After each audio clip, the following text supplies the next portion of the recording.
Hello and welcome to my second Flosstube episode. It's been quite an extraordinary experience doing my first video for you guys. I started this out hoping that I might get a couple of people to watch and view and like and subscribe, but it's been absolutely mind-blowing. You guys have responded in such huge numbers, so thank you so much for watching and subscribing to my channel, and it was so lovely to read all of your comments. There were so many comments and so many questions that you guys have asked me as well, which I super appreciate. So for this video, I thought I would start with 10 questions. I will answer them to the best of my capability. Also in advance, if I get your name wrong, my apologies. It's quite tricky to make up your screen names and how to pronounce them, but I'll do my best. So let's dive right in and start with the 10 questions that you guys have asked me. So the first question is from Teresa Wisson, Cal Lavesse, Blenda Ramirez 1, Cindy Barger, Katie Arnold, Kat M, Gabri Stitches and Cassie Joe Stitches, and they all ask me, how did you start stitching and how long have you been stitching? I'm not sure quite when I started stitching. I think I was about 12 years old when I started. And it was my mum who taught me the basics. Of course, like you guys all know, making a cross is super simple. It's you go one way and you go the other way, and that's pretty much the basics done. And I kind of figured it out from there. So I just looked like, it needs to be neat. My mum had said, make sure that your crosses are all the same direction.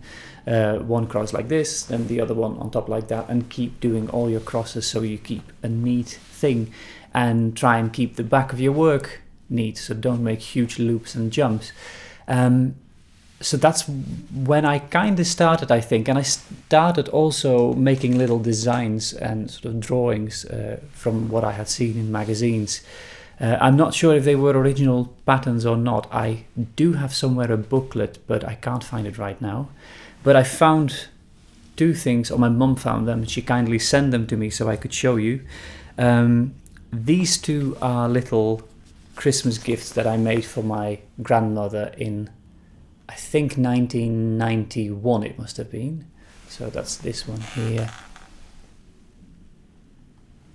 And this one here. And they, I think, are stitched on like a cotton even weave material, which is about 20 threads per inch, I'd say. And it's just with little sort of colourful threads, and then I made a little frame. It's all with tape and glue, I must say, which is probably not the best way to do this, but hey, I was 12, I didn't know how to do these things yet. Not sure if I do know now, but I do my best. Yeah, they're a little bit, it was stitched over one thread. I don't know why I did that, to be honest with you, probably to make them small and fit. But they're quite tiny stitches for one of my first projects. I do have one other one that I have, a little box tree thing in a pot, but I can't find that anywhere. But if I do find it, I might show you in a future video. I started properly working on it again after I graduated from art school. I had a small art gallery, and I started doing a lot of research into antique patterns and things like that, and I was quite fascinated by the paintings of Holbein and his beautiful embroidered colors that you would see on shirts and things. And I tried to sort of replicate them with just some sewing thread and some old linen that I had lying around. And that's kind of what got me back into textiles as an adult. And it was about 11 years ago that I started stitching properly again, doing cross stitch when visiting my mum's house in the Netherlands, and I saw an antique pillow that she had, or rather an antique little piece that she had, and she turned it into a pillow, which was really beautiful. So I copied the design and I started stitching that. I've never finished it. It's still somewhere, I don't know where, in a box. It's very fine. It was on a gauzy cotton material, but I've never come around to finish that. But the process of designing was for me so much fun that I actually started doing that more and more, which was the start of how I started Modern Folk Embroidery. The second question is from To Die House, Leonoel, Aviatrix Stitcher, Renee Sov, and they all asked, what is your creative process and what inspires you? So I take inspiration from a lot of different things. So it's obviously it is samplers. I mean, that's something that I absolutely love, and that is a huge inspiration. So antique embroidery samplers, those always inspire. And of course, I've got quite a collection of antique samplers, so I get a lot of inspiration from just looking at them and studying them. But I am also very inspired by art, architecture, and all these beautiful things around me. It can even be music. Sometimes you hear some beautiful piece of music and it sort of gives you images in your head and you start working from there. I then tend to just start my computer, go into my designing program and work with that. And I work with a program called MacStitch, which is by Urza Soft, a company who has developed a really nice program for Macintosh computers to work with. And I really enjoy sort of creating the patterns directly into the software without having to do steps in between of sketching and things, because you immediately have a grid and you design from there, which is quite a nice intuitive way to design. So that's how I design and how the process works for me. The next question is by Shelby Toran, and Liz Galalis and the Desert Stitching also asked similar questions, so I've combined it into one. They were asking, where do you find antique samplers and how do you choose which ones you want to chart? Now, this is one of those love at first sight things. You just know when you see the sampler that that's the one you want to chart or that you want to stitch, and that's the same for you guys. When you see a pattern, it is usually that split-second moment where you see something and you go like, oh yes, I want to stitch this one up. And that's the same with me. So when I look at auction websites, and I see samplers, there's many samplers that I love them and I really like looking at them, but it's not that moment where you go, oh yes.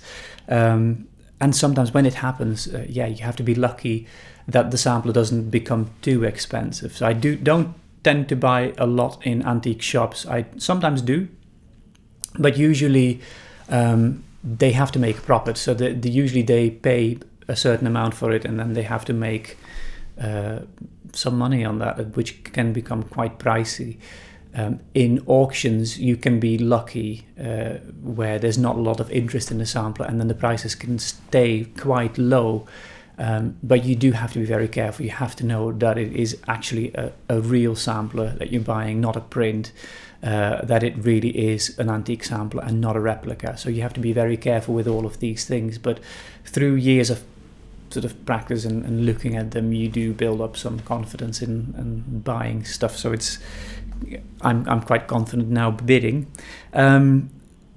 Less than an hour ago, the doorbell rang here at our house, and the mailman had a very exciting parcel for me, and it was a sampler I purchased in very early November. So it's been over a month it's been in the mail, but finally it arrived. So I was very excited about that one, and it is this beautiful sampler by Susanna Walker, which she stitched in 1848, and I mean, just look at how beautiful that is. So I can't wait to chart this beauty. I just love this beautiful large house, which is really quite interesting. It's very unusual, I thought. And the triangular garden that you have in front here, each of the little triangles has an animal. So I hope that when I chart this, that you can see it a little bit better as well. Which is very exciting. And I love the two little ladies that she stitched here, and they have little, I don't know if I can show that a little bit better, but they actually have high heels, which is really adorable.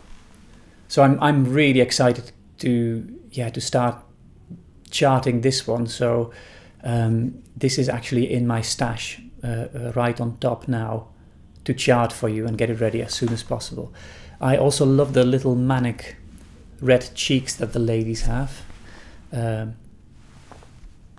Maybe they are hot flushes, I don't know, but they are very cute. So that's Susanna Walker. So this will be coming hopefully in the not too distant future. I haven't really studied the sampler properly yet.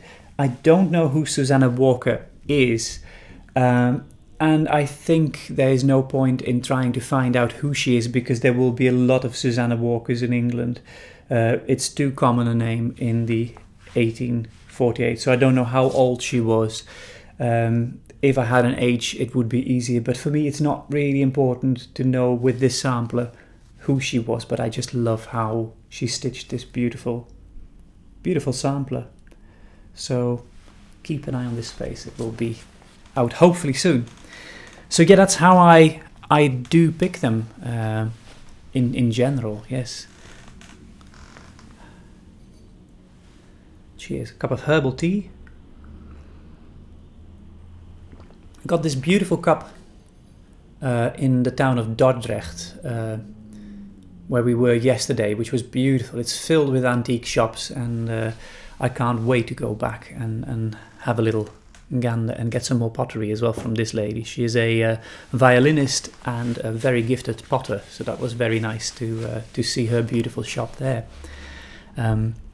The next question is by Peg Page, who asked me, what inspires your color choice on your monochromatic pieces? Now, I actually work in black and white when I design, and I don't think about color. The only times that I think more in what color thing I want to happen is when I think of, do I want it to be on a dark fabric with light stitches, or would I prefer to see this on light fabric with dark stitches? But having said that, I just love seeing what customers actually decide then with the pattern when it comes out. So I have, usually a lot of my artwork is sort of in shades of red or blue. But it is very wide. You can do it whatever colors you like, and in how many colors you want as well. So there's not really a color inspiration. I do take color inspiration from antique samplers, but that's purely for my own personal interpretation. So I only think in a black and white way of drawing the patterns. So I don't actually start drawing with red or blue or anything like that. It's just black and white. And then it is up to you as stitches to decide what color you would like to use then. This also relates to the question that Callie McD asked me, and she wanted to know what my favorite colors red and blue are. So there's a bunch of blues. Blues is a very complicated color, and there's a lot of different blues, from the more purpley ones to the more greeny ones to anything in between, and grayish ones to very sort of vibrant ones. But I really like DMC 3750, which is just a beautiful shade of blue. And then in the 900s there are four really nice ones. There is 930, 931 and 932, with the latter being the lightest in that range. And finally there's 939, which is a beautiful nearly black blue indigo color, which is really, really gorgeous to work with. And that's actually the color that I've been using in my 2021 SAL. That's a combination of 932 and 939. I think if you would stitch it based on the image that I made, which is a digital image, 3750 and 932 would probably be a bit closer to that one. For red, there's only one color that I stitch a lot with, which is 3777, which is my very, very favorite red. It's a beautiful rusty red color, which I absolutely adore. One other color that I really like is the slightly newer DMC range, which is number 22, which is a really nice color as well, and it's quite suitable for period samplers when you need a vibrant red, but you don't want it to be screaming red. So you want something that's that still has enough of a muted quality to be suitable for period reproductions, but you also want it to be lively enough to sort of jump out in your sample as a nice vibrant red. The next question is from Delali and Liz Galalis, and they both asked me What are your favorite books on the history of needlecraft, and what museum collections should we not miss? As you will probably be able to see, there's quite a few books here. That's just a small part of my embroidery, needlework and textile craft library, but I will go through that in a future video because I do want to share some nice books. I've got some books as well on order that I hope to be able to get soon and share them with you, as I know they are supposed to be very, very good. However, I do want to share a few collections that I either have visited or that I know of their existence. The first one is the Fitzwilliam Museum in Cambridge. It is one of the world's leading collections of samplers. Sadly, I have never been there. I've been 15 years in the UK and I have never visited the Fitzwilliam Museum. It is on my bucket list, and as soon as we can sort of travel again and we visit the UK, I do want to go to Cambridge and visit the Fitzwilliam collection, as I've heard such amazing things about it. The V&A Museum, the Victoria and Albert Museum in London, is also a fantastic museum. The reason I mention it is that you can actually, from the comfort of your home, you can view a lot of their samplers and a lot of their textile history items on their website. So you just go to the V&A website and go to their search, their whole catalogue. Most of the things have been photographed now, and it is really, really, truly spectacular to see that. They are, as to my knowledge, not in the actual Victoria and Albert Museum anymore. A long time ago, I remember this, and I don't even know how long, I think it was more than 10 years ago, I would visit the museum and you would go through these huge drawers, and it was just really spectacular to see all of their samples. I remember it being upstairs somewhere, but they vanished. The whole collection was stored in a different house, in like a big house in London, and apparently it was open for public by appointment only. So I never actually managed to see the collection again after it moved out of the V&A. But most of that is actually online. And now with COVID-19, it is a good excuse to just go online, have a lovely afternoon of browsing antique samplers there. The collection of the National Museum of Scotland in Edinburgh houses a fantastic collection. And I was very fortunate to see about, I think 2-3 years ago, they had a fantastic exhibition on Scottish samplers, and it was absolutely wonderful to just see all of those samplers together there. I've got a couple of books that I purchased then in the museum as well, and I will show them in that upcoming video as well, as I think they will be of great interest for those of you who like good books. The final museum that I want to share with you is one in Stockholm in Sweden, and it's the collection of the Nordiska Museet, which is just really, really wonderful. So upstairs they have a whole textiles department, and there's many drawers there with lots of beautiful treasures. And I do believe that most of those treasures can be viewed online as well in a website called Digitaal Museet. I will link that in the link below, and you have to select a language. I'm not sure if it selects searches in English, so you might have to look for Swedish words instead. But it is just wonderful to browse through that website and see all the beautiful things in all of those museums in Sweden and Norway as well. The next question is by Kati Deveni, and she asked me, how did you choose the name Modern Folk Embroidery?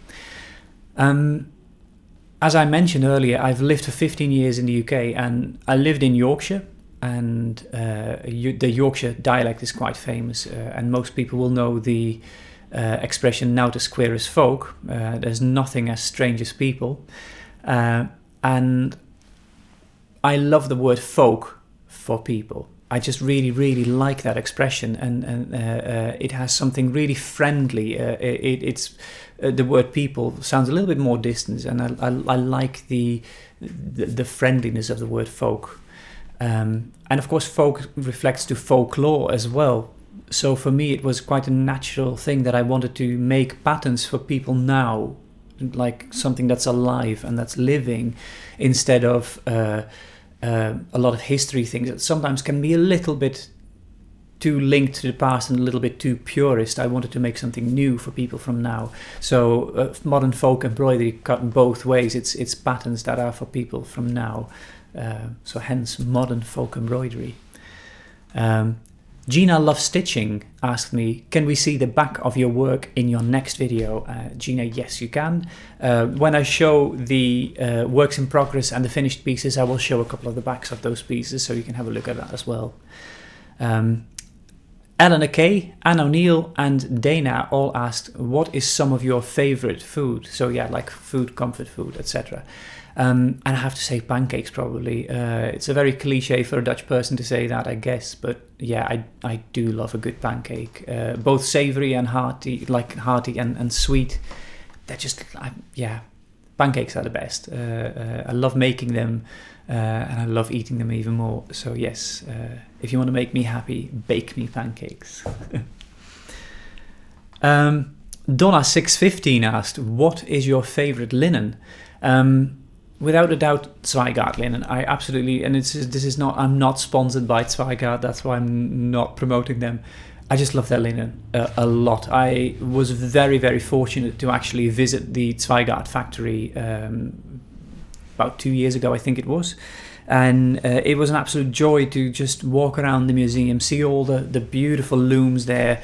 Yeah, right now they are incredibly busy, working day and night to get all the linens to everyone. And a couple of days ago I got Happy Mail from Zweigart and my order arrived, so I will show you that now.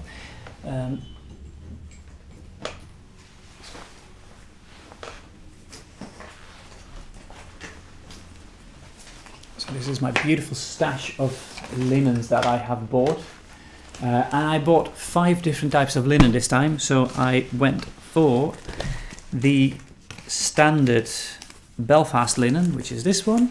This is not very exciting because it's all white linen, but Belfast is the 32 count, as most of you will know, and most of you will be familiar with.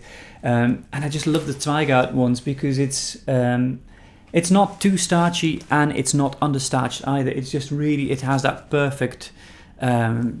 It has that really perfect way of stitching, and having seen how their quality control is and how much time they spend, they have machines on the looms that actually keep the linen taut when it comes off the looms, because a lot of companies, when you have the linen, it's sort of the warp and the weft are just crooked. So when you start stitching on it, it feels like it just sort of goes like that.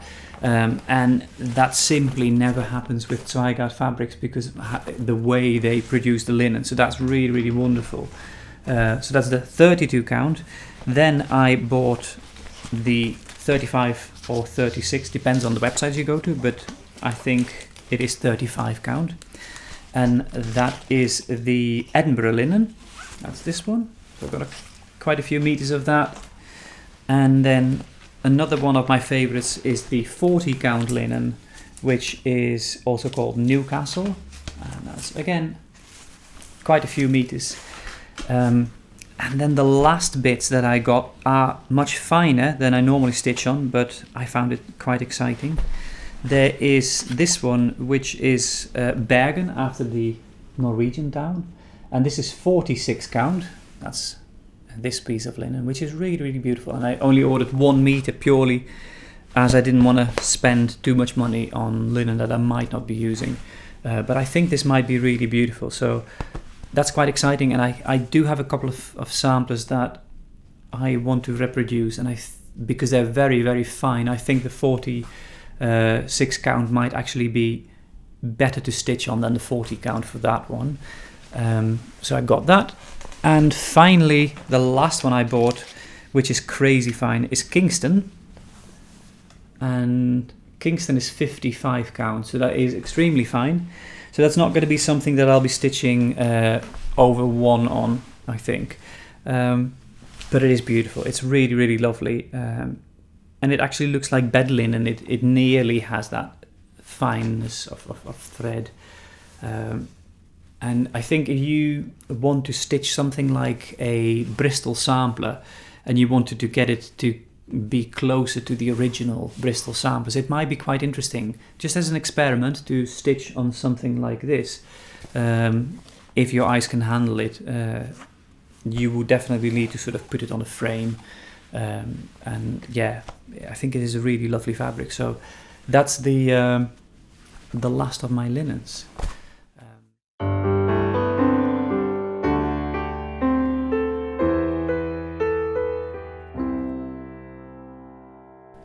So we're on the subject of Bristol samplers. Last year I designed my own Bristol sampler.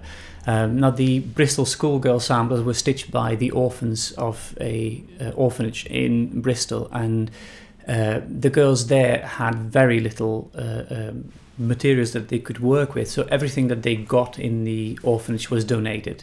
And to have things last as long as possible, bed linens would be sort of repaired until they were beyond repair, and then they would be cut up in small pieces, and those pieces would be used to stitch on for the girls as stitching practice. And of course the finesse of that stitching was like a real beautiful showpiece for a girl who could then, when she reached adulthood, become a lady's maid, as it showed real prowess in stitching.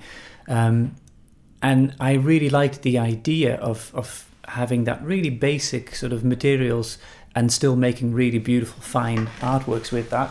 So I have been stitching my Bristol sampler, which you can see here, on a frame. This is not really what I stitch normally on, and I won't show you much more than this right now as well. I will go into this again once I'm stitching a little bit more, but this is one of my works in progress, and I really want to work more on this. So I've done the first row of the alphabet, and this is stitched on very basic fine linen, which was gifted to me years ago when I was in India, and it was a very kind gift, and I never had any purpose for it because it's too fine to do normal stitching on, until I remembered it once I had designed the Bristol sampler, and I thought it would be the perfect way to honor the girls in stitching it on basically on a piece of linen or cotton. I don't know what it is, if it's cotton or linen, it's very hard to tell.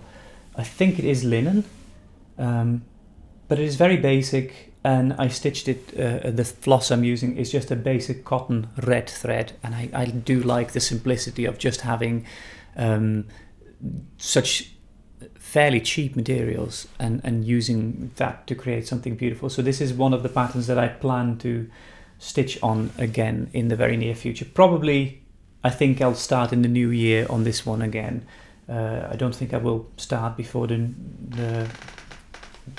end of year of this one anymore, but it's a good sample. It's very fine as well. I think it's about between 56 and 60 threads per inch, so it is you do need good light on that one, which is good, as I have great light in this studio here. More works in progress. Since I'm showing you fine things, I thought I'd show you this one. This is the Distal Think Hard, a good luck charm. It is a work in progress, although it looks finished. I haven't finished all of the inner stitches. So that's this piece here. And for some reason I thought it would be fun to stitch this over 1 on 32 count and do it full coverage. I kind of regret it now, but I have to say that the look of it is quite spectacular. It feels really lovely, but they are very small tiny crosses. So that's the Distal Think Hard, and it sort of plays around a little bit with the old patterns from North America, sort of that fractury sort of folk art that you see in places like Pennsylvania. And I'm stitching that with the beautiful floss Retors du Nord, which is a floss which is quite tricky to get in the US, I think. You most likely will have to import it from Europe. You can buy directly from Sajou, which I would recommend as well. I have sold it in the past, but I don't sell materials at the moment. But it is a beautiful floss, but it is expensive to import it from Europe into the US. But if you guys know of someone who sells it in the US, not just the boxes, but the colors themselves, so you can just get one little card of floss, do let us know in the comments, because I think a lot of people would really be interested in finding out where you can buy that floss. I have the full set, which is this lovely box here. I bought this years ago, and this is something that I have been using for my own personal work as well when I want to chart something. And this was the victim of a recent flood that we had in our basement, which was very sad. After we moved into our new house, our basement flooded, and I lost quite a bit of stitching materials and floss. But I did rescue this, even though the cards were wet.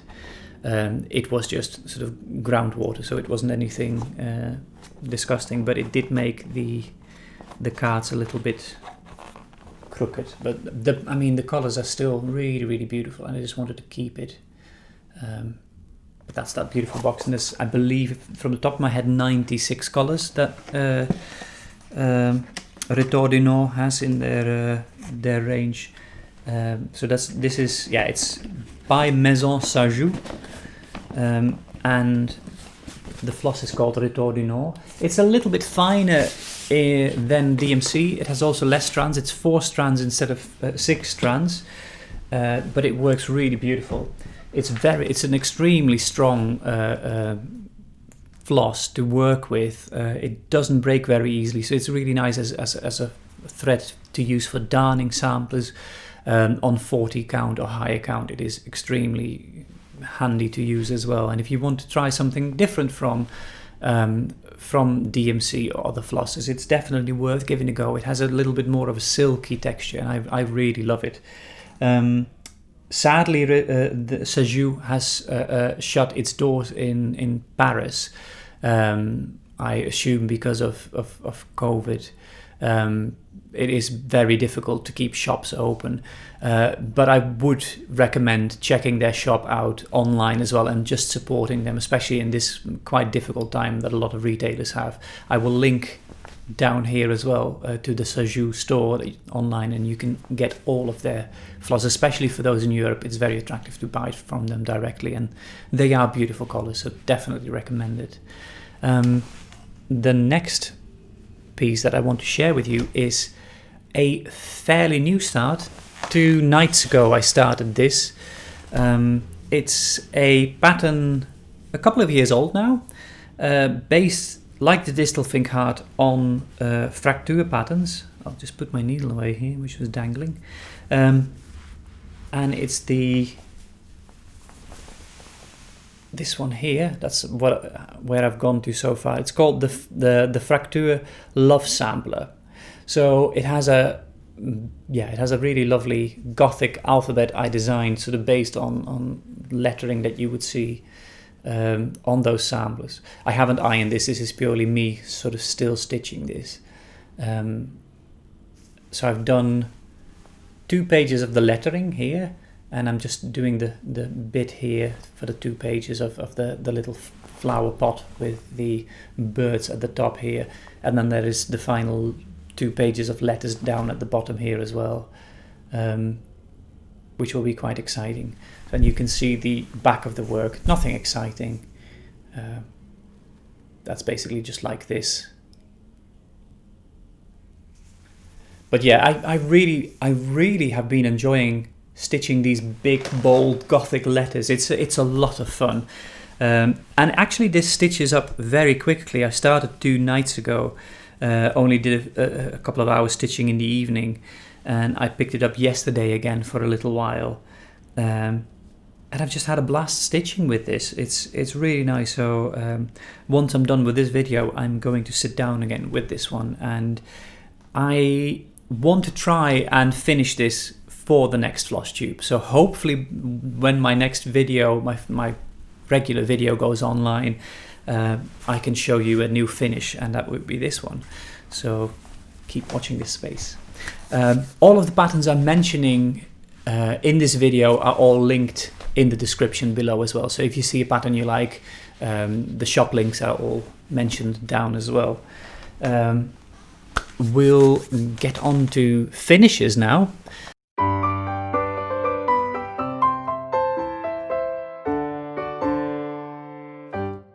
There's 3 designs that I want to share with you. One is a new finish, 2 are slightly older finishes that you might have seen if you follow me on Instagram. But the first one I wanted to share, because it's December, it's a bit Christmassy. I wanted to show you some wintry patterns. The first one I have is this one here, which is the Deer and the Field of Stars. This is still one of my favorite, of my very abstracty kind of patterns. It was a lot of fun to stitch this one.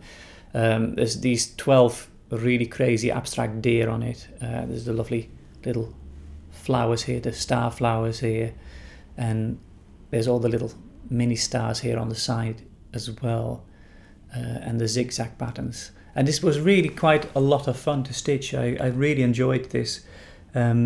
This is stitched again like the previous piece as well, stitched on with the 3777 DMC, which is my favorite DMC to stitch with, the red color. I really love that color. And that's the same with this one. This is 35 count linen. This one is 32 count linen. And yeah, this was a great project to work on actually, and a lot of people have been asking me about the finish, that I cut the edges very close to the edge of the work, and how I framed that. And I do want to spend some time in a coming tutorial video actually showing you how I do that, but you can see it a little bit, I guess, if I bring it up closer to the camera like that. You can see that it's like a hem finish, and it's an open hem finish. So it's like anyone who's familiar with pulled thread embroidery will know. You just loosen a few threads in your linen, you pull them, and then you fold it over, and you make this open hem by sort of whipping your thread around groups of threads, and that creates a really nice open finish that is just really a really charming way to finish your work. But in an upcoming video I will show you some ideas of how you can display pieces like this as well. The next finish I want to show you is a Christmas pincushion I made, and that's this little one here, and I really enjoy this piece. When you look at the artwork on the website, you will see both the front and the back as one piece, because what I did was, like an envelope, I folded the corners in, and then with like a running stitch on the edges, I've sewn it together. Those who are familiar with the finishing of Biscornu pillows will know exactly what I'm talking about. It is exactly the same finish, but just for a flat piece, and then you fill it up. And I filled it up really tightly with cotton filling, just cotton, big cotton fluffy bits in a bag. I think it was some organic cotton thing, and I like it a lot better than using fiber fill, because, well, there's enough plastic in the world, and fiber fill sadly is a very synthetic filling material. It is a nice non-allergen filler for children's toys, I guess. But for a pincushion, I like some weight to it first of all. So wool, if you use that at all, or a nice organic cotton is a good alternative as well, and it gives you a really nice weight to the pincushion, and it feels really nice to hold this in your hands. I actually stitched this, and I have been getting a lot of questions from people who have found old articles on my website about embroidery wool, and I stitched this with wool. But I don't sell the wool anymore. I used to dye my own wool with natural dyes, which was a lot of fun to do, but it's very hard to do that and to keep up the quality consistently and the demand. At one point, as soon as I put something in my shop, the next day it would be sold out, and it was just too much work to keep up with the demand. and I think you have to do one thing really well or not do it at all, and I couldn't do both the designing and keeping up with making these threads. So if I would stitch it now, well, you can see if I hold them together they're quite close in color. So this was my Tudor red wool, and this is DMC 3777, and they're a very good match. Yeah, I just love them a lot. It's a lot of fun to dye with natural plant materials, and I probably will do it for my own fun projects in the future again, but not commercially. I will leave that to the professional dyers. The last bit I want to share with you today of my finished pieces is the real finish that I had this month, and it is the 2020 Stitch Along, my family patchwork sampler. So in the last video I showed you a little bit while I was working on it, and here it is in all its glory. And I'm really happy how this turned out now. I think it looks really good. Again, with the hem stitch, which I did before. Now, I would not recommend that normally, but because I was so enjoying stitching this, but then I was done before the end of the month, and to just keep myself entertained, I thought, like, you know what, I'm going to stitch just the outer lines of the whole thing and do a hem stitch, so I don't have to do that once it's finished. In a way, that is kind of nice. It's a little bit dangerous, because if you mess up, there's no way you can make this a little bit longer. But yeah, I counted it many times just to make absolutely certain that it would fit, and it did. So it was very nice, but it was still very exciting for me to do the last bits and see it matching all up. But yeah, this was a great project to work on. If you want to see the back of that piece, that's like this. And this has made me very excited about seeing everyone's progress on the 2021 as well. I've seen quite a few finishes already for this piece, which is really satisfying for me to see that. As a designer, it's so exciting to have seen all of those beautiful creations that you guys have made. So yes, keep it up. I look forward to over the coming months seeing more and more finishes getting shared with everyone, and seeing the 2021 sal come along as well. That will be really excellent.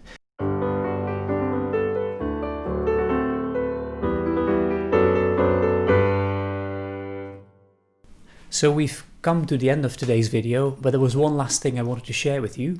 Quite a few of you will be familiar with the Silk app, which was a app, or is an app, developed by Dorothee and Justus, a mother and son duo from Germany, and they've developed a really wonderful app for the iPad, which allows you to purchase patterns in the app, and from your iPad you can then stitch your patterns, and there's a lot of information, a lot of beautiful features, and it is an app that still a lot of really cool features are constantly added, and they have a really wonderful group of designers as well in the app, and I'm quite proud to say that I'm one of the designers that they have asked to be part of it.